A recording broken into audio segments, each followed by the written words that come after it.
أنا عندي سؤالي هو لما بتقابلوا شخص والشخص ده نتن. بمعنى ايه نتن بقى؟ نتن دي يعني بخيل وقيحة في كل حاجة انت ممكن تتخيلها، في كل حاجة. بمعنى ايه؟ بخيل ماديا، احساس، بخيل حتى نظافة. يعني انا ما شفتش حد بيبقى بخيل اللي هو يفتح المية عشان يغسل وشه عشان المية دي هيدفع فيها كهرباء. يعني إيه؟ طب انت بتتوضى ازاي؟ لا، ممكن يقعد ما يخشش الحمام من المغرب مثلا، من الظهر لغاية العشاء عشان ما يستهلكش كهرباء.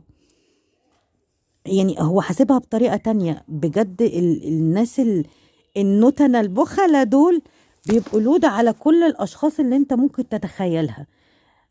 أنا عن نفسي ما بحبش أتعامل معاهم نهائي أول ما بعرف دوت.